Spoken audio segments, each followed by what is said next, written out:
Hello everyone and welcome to this video which is in our Great Engine Game series. I'm Grandmaster Matthew Sadler and we are going to take a look at a stunning game between Komodo 14 CCRL and rofChade, played in the TCEC Season 22 testing competition. Well, it's just a testing competition, but actually there were many interesting games. And this game was one in which Komodo 14, so not Komodo Dragon, the pre-NNUE version, playing on 4 CPUs, played against rofChade, playing on its normal hardware. So obviously Komodo was a little bit weakened, but is still a hell of a strong machine. But what rofChade did was quite amazing, and yeah, I think it's definitely one of my favourite games of the past few months. Let's have a look then. So Komodo started with 1d4, knight f6, knight f3, c5, d5 and b5. This was all the TCEC book. And this is actually quite a nice line that I've played quite a bit with black, with quite a lot of success. Although, yeah, all of the positions that you get as black are always quite dodgy. Yeah, I mean, it's a sort of a Benoni. You play c5 and b5, but white hasn't played c2 to c4. So what does that mean? Well, it means that potentially white could attack this b5 pawn, typically with a4, and just secure the c4 square for a piece like a knight. I mean, that's the big positional risk that black is taking in this line. But you know, this early queenside space expansion, it well, makes the d5 pawn a little bit weaker. We're going to go bishop b7, threatening d5, maybe even get an e6 to undermine it. So puts pressure on white. You know, white's got to well, to really react smartly, and well, it's especially, you know, effective as a weapon against 2 knight f3 players. I mean, often just in the human games, you know, if you're really aggressive, you play 2c4. If you play knight f3, you might be looking for a bishop f4 line or a bishop g5 line, you know, or even e2 to e3, something quiet like that. So playing this c5 d5 b5 line is a very nice way to get at those players. And well, I mean, I used it a couple of times in blitz rapid games against grandmaster Keith Arkle, who's, yeah, very solid player as white. So okay, white played the move bishop g5 here, which is a very typical move in this position. Actually, white's, you know, what black's doing with c5, forcing the pawn onto d5. That's really trying to get some dark square influence in the centre. So what white's trying is to play bishop f6 and e4 and just really take control of the light squares, and also, you know, ruin the black pawn structure and start hitting at this pawn on b5, trying to get it to move forward, and then free the c4 square for a piece. So black reacts with knight e4, very sharp line, hitting the bishop on g5. You don't particularly want black to exchange the knight off for that bishop, so because after all, you know, black's playing for the dark squares, so you don't really want to exchange off that dark squared bishop. But yeah, you know, the point is, this knight on e4, is it really stable? It's on a light square in the centre, and well, really, you know, what you're playing with c5 is control of the dark square. So it's a bit hard to see how long you're really going to be able to maintain this this knight for. And yeah, I mean, with the next couple of moves, these are very challenging moves from white. A4, b4, and queen d3. And you know, white's really fighting for the light squares and just going to try and push black back. And I mean, I've analysed very similar positions to this, and well, as far as I was concerned, there were two possibilities. I mean, either I retreated my knight to this exotic square on d6. It's kind of a self-blocking square, really. I can't get in d6 and knight d7 anymore. But you try and make use some use of this exotic knight position, maybe to support c4. Maybe, you know, g6 and bishop g7 is not going to be blocked by a knight on f6. You know, maybe you can get in g6 and then knight f5. Who knows? But I mean, you're kind of you're kind of kidding yourself, really, and trying to you know, to make something the best of a bad job, really. The other idea is to play the move f5. Which, you know, holds e4, but I mean, look at it, it looks horrific, doesn't it? I mean, this pawn f5 is loose. You can't actually play e6 for the moment, of course, because the bishop's attacking the queen, And well, if white gets rid of this knight on e4, which is not unthinkable, then yeah, an e4 break in the end is going to be really, really dangerous. So neither alternative seems particularly tempting. And well, I mean, in the specific position that I played, I think I went for knight d6. But I mean, it was really, well, practical chances. Let's hope that that white doesn't find anything during the game.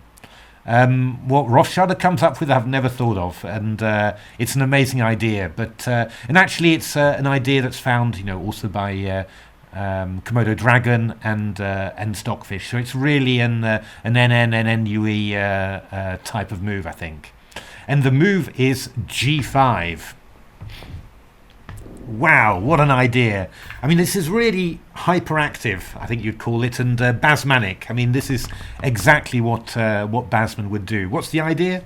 Well, I mean, obviously, we said that, if you can exchange off the this knight for the dark squared bishop, then, black's kind of happy because, well, actually, the downside to white having played a4, b4 is that now these are attacking, dark squares, and, well, a white knight can't come to c3, for example.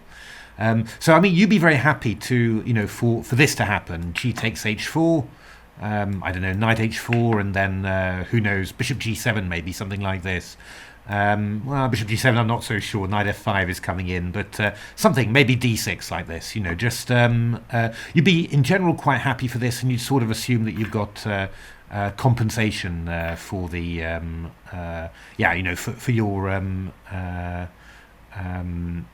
for your missing pawn just on the dark squares. But the really cool thing about it is that white can just play knight takes g5, and after knight g5, bishop takes g5. Well, I mean, white's just gained a pawn, and he hasn't lost his dark squared bishop. So, what's going on? But yeah, I mean, queen c7 is the point, and I mean, what's black's thinking in this position? Well, this knight on e4 was a problem, so actually he's got rid of it with gain of tempo. For the cost of a pawn, it's true, but we've freed g7 now for the bishop, so it's going to come along and attack this pawn on b2. We've also even got a g-file for counterplay, and of course, there's the standard little problems that the white has. This d5 pawn is a little bit far away from its position, and needs to be supported. So and I mean also the queen on c7, this queen move on c7, it supports, well, c5 to c4, which is a bit disruptive, and also this move queen e5, hitting the bishop on g5 and the pawn on b2 as well. So I mean there's sort of like potential activity, bishop coming to g7, queen maybe coming to e5, c4. You've also got rid of the biggest problem in your position, which was what on earth am I going to do with this knight on e4? And yeah, I mean, suddenly white's got to deal with a few threats that weren't in the position before. It's not enough for a pawn, but it's definitely the best option in the position. And well, you're just going to see how the counterplay proceeded, because that also feels very Basmanic. I mean, I'm saying Basmanic. I hope you know the reference there. I'm referring to the English player Michael Basman, who played lots of strange systems involving g4, b4, g5, b5.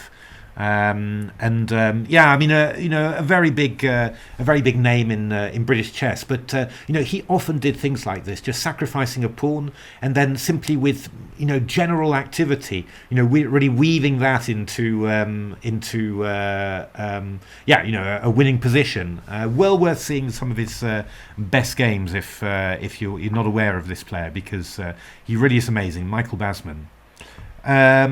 But back in the game, queen c7 played, and now I think you really see the difference between the modern NNUE engines, sort of neural net powered, and Komodo 14.1, which is a traditional engine, pre NNUE, very, very strong, one of the best. But yeah, not quite that evaluation. And what you notice is that the neural nets, they've got a great sense of something has to happen. I have to react properly, and they really try and make when the moment is there, they try and make the most of it. And bishop c1 was what Stockfish and Komodo Dragon were doing.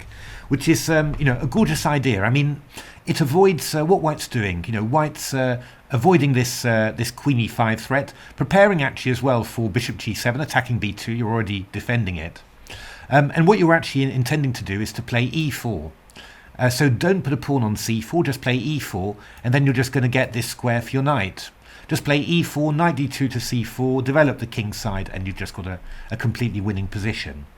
So, what's the idea of this sort of... it's a very ambitious plan for White, but, the thinking behind it is that by playing this ambitiously, Black knows that Black can't afford just to play quiet moves and just let White get this plan in. You can't do that. So Black's got to go for it right from the start, and the position gets tactically sharper, which in a way is what Black's looking for, but also the positional risks that Black has to take to keep that sharpness in the position are even bigger. So it just means if it collapses completely, not just a little bit. And c4 was what my engines were playing. Queen d4, hitting the rook on h8, rook g8, e4, knight a6. c4 is hanging, but g2 is hanging as well. Very Basmanic that. So g3 played, rook c8, bishop g2. And if Black does nothing, White's just going to castle and then start developing its pieces. Nothing that the Black can do about this. So Black has to keep on going. Bishop g7, c3. Quite a good move. I mean, if you play a move like b3, then this knight's never going to get developed. So you don't particularly want to do that. So b takes c3, queen c4. This is pretty sharp. But you see how much ingenuity and how much calculation Black's having to do just to vaguely have some chances of staying alive. And in these games, this was what we were ending up with. Rook b1, and White is just quite a bit better, really. Two bishops, a good pawn centre, plenty of weak pawns. Stockfish played f5 and managed to confuse the position enough to get to be able to hold it. But it was incredibly fraught. So I like this sort of plan very much. To be honest, this was always the type of plan I looked for in these positions. Don't go for the solid minimum option, but go for the maximum and force the opponent to take even more risks to justify his aggressive plan. But what Komodo did, remember Komodo on 4 threads, so not full strength Komodo 14.1, but played c4. And this looks very, very, very reasonable and normal, right? Stopping c5 to c4, you're defending this pawn on d5, solid as a rock, bishop on b7 behind it. The one real downside to it is that you're actually closing the queen side. So, Black wants to, where does Black want a castle here? Well, with the open g-file, you'd really want a rook coming on there. So you really want a castle queenside. And now that White's played this move c4, there's never any chance that this queenside will get opened. So that makes castling queenside a lot safer for Black. So, just long term, basically, Black's king is safe, no worries. And then, we've got to see what sort of counterplay we can generate. But I do think that this is really, after this, I don't think that Black's, a full pawn down anymore. I think Black's, definitely got some sort of compensation. So bishop g7 played, and then bishop c1. Looks a bit odd to me, to be honest. I find rook a2 much more natural, and then just to play b3 and then e4, and then you'll retreat your bishop back to e3. Back to e3 here. You're not going to put it back on c1, because after bishop c1.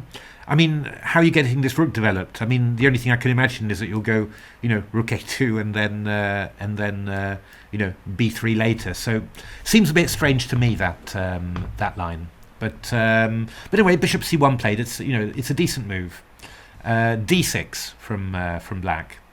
And the nice thing from Black's point of view is that there's some very easy moves coming up. We're going to go knight d7. We're going to go castles queenside, and we're going to play e6. And then we're just going to see, White, what do you want to do? And White's got a huge amount of plans here. I would simply probably play Well, maybe knight to d2 and then knight f3 and then e4 afterwards, or just e4 straight away, bishop e2 castles, and then afterwards, we're going to see what we do afterwards. But that would be my initial plan. The strange thing is that Komodo here gets distracted, plays the move queen g3, rook g8, queen d3. What on earth is that about? Yeah, I think you can say that's a move that you wouldn't see from neural nets. Absolutely, more or less never, I think. To be honest, it's a bit of a mystery where that move came from for Komodo, because on my machine, I'm running Komodo on 14 threads, not 4. It never looks at this move. So, yeah, that might be something to do with Komodo being a bit underpowered. I mean, the idea of it, I think, it's not to take this pawn on h7, which is now hanging. Because after rofChade's next move, knight d7, Komodo never even considered taking on h7. I mean, I think the idea of forcing rook g8 is to stop black from castling kingside, which may seem a bit odd. I mean, I've been saying castle queenside all the time, but yeah, I mean, Komodo, certainly Komodo Dragon in some of my engine games did want to castle kingside, so maybe that was something that Komodo thought was really likely and needed to be stopped. But yeah, I don't know. I mean, as far as I'm concerned, it just gives 2 tempi away. And could you take that pawn on h7? Well, Stockfish was at minus 1.04 when that happens. And I'll just show you the cool stuff. I mean, Komodo Dragon managed to hold it. But yeah, Stockfish, go on, take the exchange. What do I care? In we go, c4, b3, knight c5. I mean, enormous amounts of counterplay there, and I lost count of how much material black's down, but it doesn't matter. I mean, this is just really, really huge for black. So Komodo just went g3, e6 from black, and yeah, I mean, this central pressure, this ability to put central pressure, is the stuff that stops white, thinking of grabbing the pawn. If you did something like e5. Just playing a little bit similar to the game later. If you did this immediately, then white just takes the pawn on h7 and sort of concentrates around the kingside light squares. But the fact that you've got this move e6 putting pressure on the white centre, that's what stops white from grabbing this pawn. So bishop g2, castle queenside, nice and safe. a5 from white, hoping for a6. To somehow get some entry channels. If you get in a6, you might be able to move a knight round here, like that. But a6 played from black, well, actually, as you'll see in the game, it's the a5 pawn that'll become a weakness, not the black queenside structure. Slightly strange move now from Komodo. Played queen c2, anticipating knight e5, I guess. It's all right, but I mean, castling kingside looks, yeah, much more natural, really. So king b8, castles, and now h5. Now, I mean, that's just in general, an NN move, h pawn coming in, and yeah, I mean, what better use for an isolated pawn like this one than to use it, to dilute the white pawn structure, the kingside pawn structure, will help for future attacks. But there's also something quite subtle to it, and when you look at what happened later in the game, we're going to see black closing the centre and then just playing on the kingside. It's sort of tempting to think, well, why didn't black just do that immediately? Play e5 and then close the centre and then attack on the king side if that was so good. What you will notice here is that black's got some sort of attack of some squares on the king side, but what black is not controlling is the light squares on the king side. So that gives white, the opportunity to really put some barriers on the black expansion here. So knight f3, I'm looking to go bishop f5 or knight h4 to f5. If I've got control of a colour complex on the king side, you're not going to be able to get at me at all. So another idea behind h5, this is black's start to get control of the kingside light squares so that he can at some stage play e5, close the centre and then really focus on the king side. And again, I mean, I think this is kind of real NNUE play, really. It's so Komodo plays knight d2, and I let it run. On the TCEC machine, I mean, it didn't search very deep, but it was at 0.51. But I let my Komodo 14.1 search for 20,000 million nodes, and it was at 0.31, so slight advantage. But to be honest, that assessment is not too bad at all. Stockfish is at 0.18 after about 10,000 million nodes. So I think the assessment is quite decent. It's what happened next, really, that's quite interesting. So h4 played knight f3, and then this move bishop f6. Very, very nice. What have you achieved with h5 to h4? Well, remember, taking control of kingside light squares, we're actually stopping the knight from getting to h4 here. So when black eventually plays e5, knight h4 to f5 will not be possible.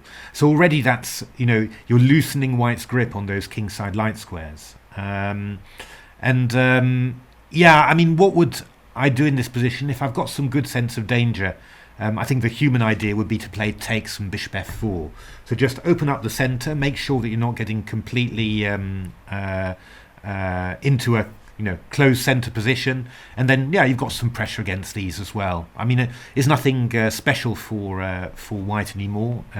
Black's got quite nice central control and active pieces, and white's a pawn up, but you don't really notice it. But something like that would have been best.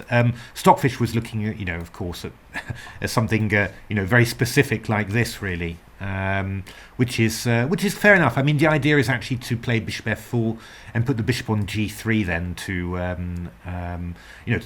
really hold in the king side. And it's quite interesting. It's queen e2, we go e5, f4, bishop c8, f5, knight f6, and actually white finds it very hard to make any progress at all.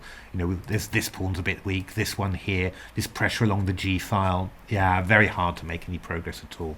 I mean, you've always got this threat of maybe knight h5 into f4 as well if white isn't careful. So hard for white to make progress, but this is what Stockfish was looking at, and very concrete, specific way of playing, and probably quite decent. D takes e6 is the human way.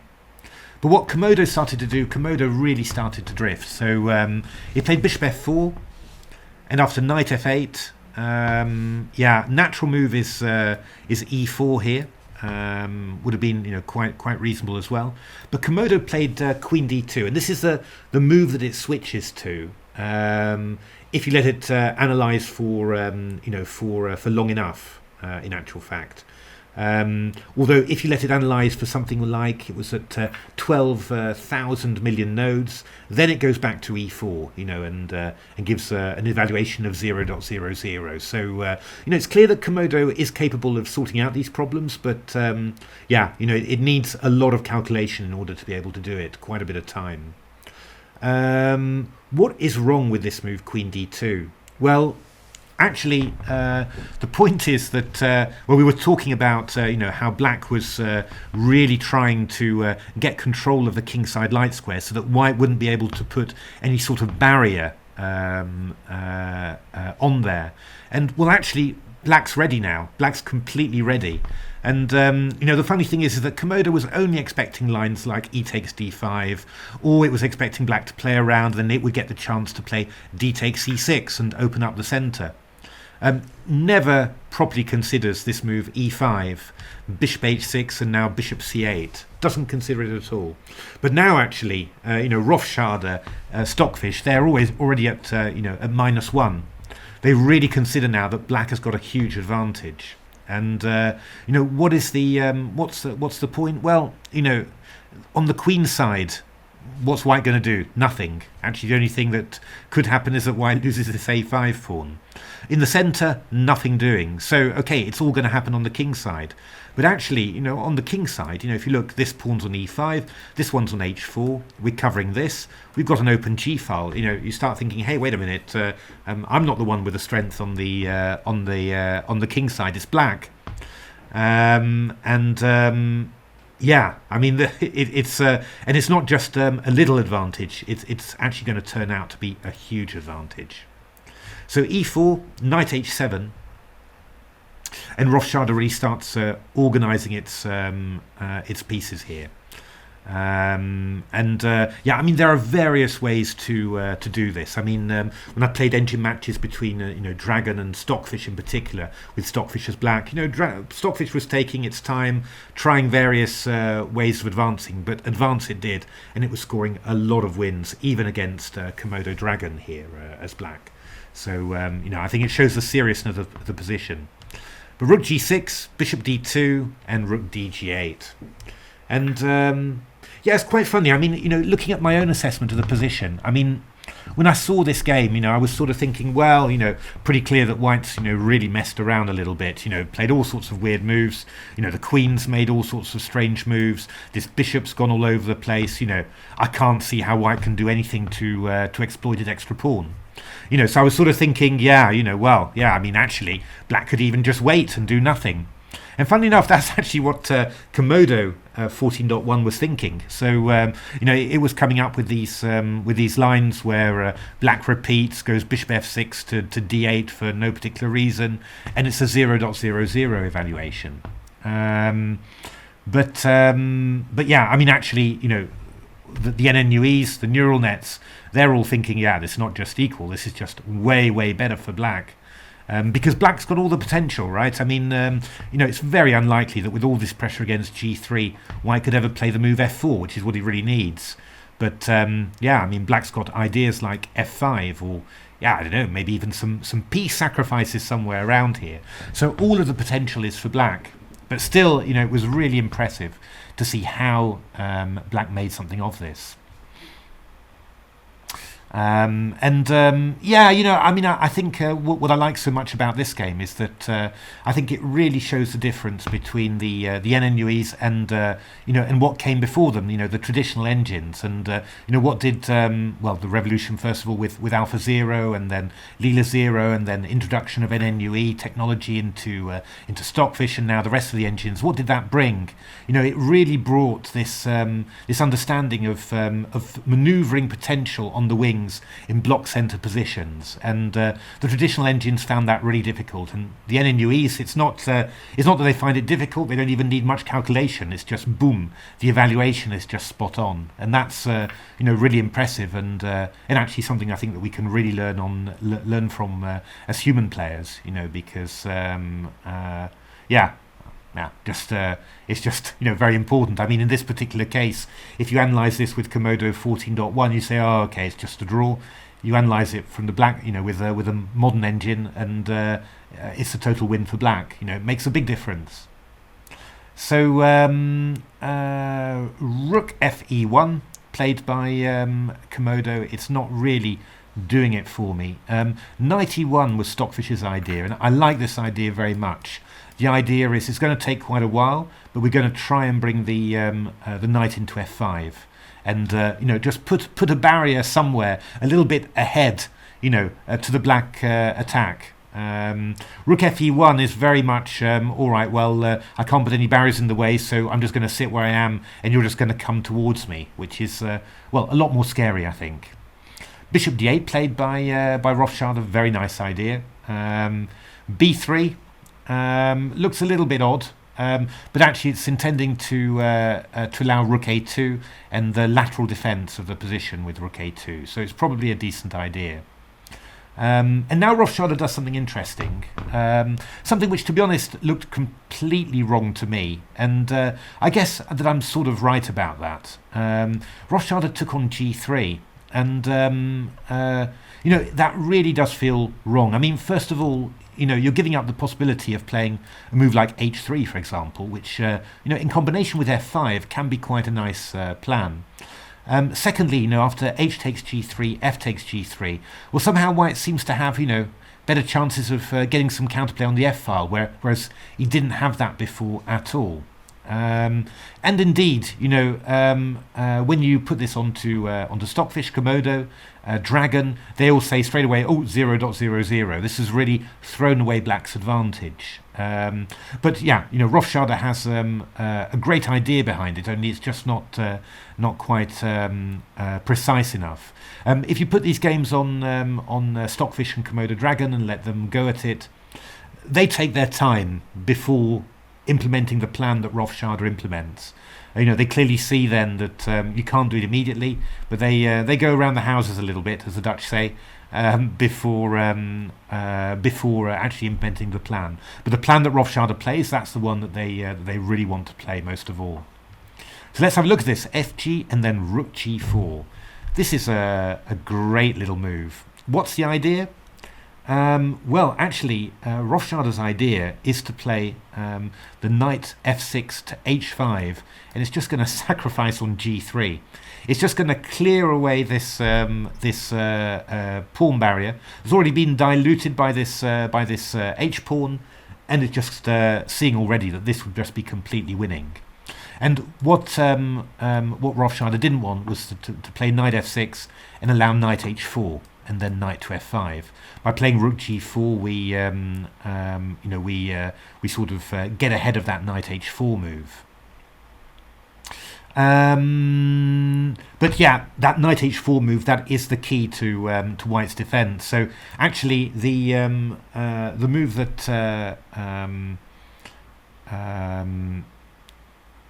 Komodo Dragon and Stockfish wanted to play was queen f1. With the idea that you can meet knight f6 with knight h4. It's a very good little move. The idea is that if knight e4, we've now got this move rook takes e4, which is going to swap off the rooks, is going to keep control of everything, So black can take on e4 and take on h4, but that doesn't look too terrible, does it really? So knight f6, knight h4, and if you go knight h5, I go knight f5, and I'm blocking this diagonal. It's just going to make it, a lot harder for black to break through here. So f5 was being played by my engines. E takes f5, knight f6, but now you've got bishop h3.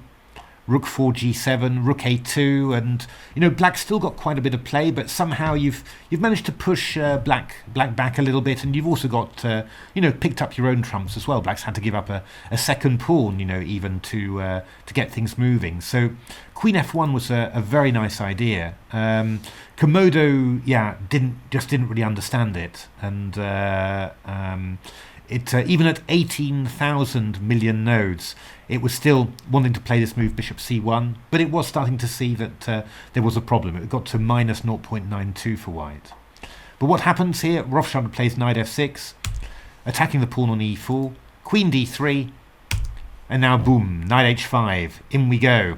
I mean, we're threatening knight f4, f5's in the air, and also knight takes g3. So, which wasn't seen by Komodo. It did see later knight takes g3 ideas in its main lines, but knight takes g3 was its variation. And what is actually the problem for white here? Because I had just spent a little bit of time looking at it, and thinking, well, it doesn't look so bad for white. I mean, okay, black's got the Black's got the trumps, right? 2 rooks. These bishops on the back rank, are actually incredibly powerful. They can jump out to all sorts of squares. And, well, the queen's coming in. Maybe we've even got f5, and then the queen can come to h7. So, I understand that black's got a lot of trumps, but why is this actually so bad? And, well, I suddenly understood, actually, that the key point is that what you really want to do with white is run with the king. You just want to get that king out of there. It's got a safe square somewhere on the queen's side. Run for it. Run for the hills. Only it's just impossible. This bishop on g2. It's just impossible to move away to any decent square in order that the king comes out. You're always ending up losing a piece back somehow. And of course, if you lose a piece back, well, first of all, you're a pawn down, and with that pawn and still an attack going and all that, it's too much. And that's really the thing. This king is stuck in the kill zone and just cannot get out. And that just gives blacks loads and loads of time to get ready. And, really, really funny, actually. So, if you give black time, f5, queen h7 is coming. So, if I try and run with the king, I'll go f5. And then what have we got here? Rook f2, queen h7, rook e2, you know, desperately trying to bring my king along. Queen h5, e takes f5, bishop f5, queen e3, bishop h3, takes, rook takes. I'm threatening rook h1 check. You know, it's rook e1, bishop g5, ouch. Queen e4, bishop takes c1, and after rook takes c1, there's rook h1 check. You know, it's picking up the rook. It's just all, you just can't run away. So, you know, white tries to stay and fight, and this is quite a cunning little idea. If black tries to bring the queen over to e7, just bring it closer, then we'll play this move knight d4, which is quite nice, threatening rook g3, and also threatening knight c6, which is quite a nice little touch. And that's why rofChade plays this move rook 3 g4, and I mean, it's this move that really kills you. You know, you sort of think, wow, you know, I've sacrificed a piece just for a pawn here, and I'm just calmly just moving my rook back, and I mean, actually even blocking the diagonal of this bishop over to here, which seems really weird somehow. But that's all that you're doing, and you're just waiting. You're just going to calmly either play f5 or even just bring your queen over. Nice and easy, no worries. So again, rook f2, f5 gets played, and yeah, e takes f5, queen h7, knight e1, bishop h4. It's a really nasty move, this. Rook e2, e4, queen e3, bishop g5, and now this one's getting attacked there. It's just white just runs out of space, you know, and yeah, with his king stuck there all the time, and black's initiative growing. It's a very difficult position to be in. So knight h2, rook 4 g6. The rook just retreats nice and calmly. And then this was quite funny. I mean, in some of these Stockfish Komodo games, and also Komodo Stockfish games, I was just, you know, white just played knight f3. And then what was black doing? It's amazing. Queen e7, rook c2, queen f6, rook f2, queen h8. Just really slow, you know, just transferring the queen here. But of course, you know, we're looking at queen h5, bishop h3 coming in. Maybe even looking at queen g7, just tripling on the bishop on g2 together with bishop h3. It just proves completely impossible to deal with. This was one of the games. Rook 6 g7, rook h7, and a lovely little maneuver. You're just actually threatening bishop g2 and rook h1 check. Rook g3 was tried, but then takes bishop g2, and yeah, you're actually just losing stuff, because here I've got this beautiful idea, bishop h4. Ah, isn't that sweet? It's yeah, I mean, really amazing, but it just shows how slowly and methodically black can build up, you know, and again, this is the sort of thing that that neural nets can do really, really well, and that yeah, traditional engines always struggled with. I mean, Komodo's a good defender even on 4 threads, and it doesn't just give up, but actually just you know, very calmly and deliberately. Yeah, Komodo just rofChade just keeps on upping the pressure, and rook h3 played. Looks like a decent idea, just to give up the rook for one of the bishops. But now queen d8, rook e2, queen f6, and yeah, I mean, black's just well, just building up beautifully. You've got all sorts of ideas. Queen g7 can come in, rook h8 can come in. You know, just yeah, where's this queen going? You know, maybe you'll play king c7 just to make sure you're super safe on the queen side. You've got all the time in the world. So Komodo played knight e3, queen f4, queen f5, but then this nasty move happened, bishop g5. Queen f4 takes, and after knight g4, f3 finished things off, attacking the rook. So bishop f3, but then after bishop c1, black's just the exchange up with a completely winning position. This didn't take rofChade long to finish off. So yeah, I don't know. I mean, it's a really gorgeous game. I mean, I love the opening concept, and then I love the whole play. You know, the way that there's this, you know, very cool moment where, you know, white has the chance to play very concretely, to really force black to take extra risks to justify himself, but plays you know, a lot more solidly and sensibly, and yeah, somehow white's position just ends up going nowhere, whereas black's easy development and easy counterplay just flows. I like very much this idea of putting pressure in the centre just to keep white restricted, and then slowly but surely getting control of the kingside light squares. And when that control is complete, closing the centre and switching just to a position where just one person is pressing on the side of the board. And white's played a lot of second-rate moves. And that turns out, not that it's just, white's only equal then. It just turns out, well, white's just completely lost then. And that's an amazing thing to discover. And I was, quite impressed as well by the sheer power of what rofChade did. Just a very simple knight f6 to h5. It wasn't the most accurate. It wouldn't have worked against Leela or Komodo dragon or Stockfish. But still, it was incredibly powerful sacrifice. And again, you always like those things where there's just one factor that's so important, the fact that the white king can't run away, and that just means that black's got all the time in the world to increase the pressure on white's position. It's a really deep game, and I was really impressed with rofChade there. So could be quite interesting in League One. I think rofChade is going to be extremely useful. But and again, I was quite thrilled to discover this in a testing game. So there we are. I hope you enjoyed that. Bit of a long video, but I hope it was worth it for you. If you like the video, then why not give a like or subscribe to the channel? That would be really, really nice. Or take a look at the Silicon Road to Chess Improvement, my fantastic new book. Following on from Game Changer, which looks at enormous amounts of engine games, brings out lots of themes, and also a huge section on how to train with engines. And otherwise, thanks very much for watching this video, and hopefully see you at the next one.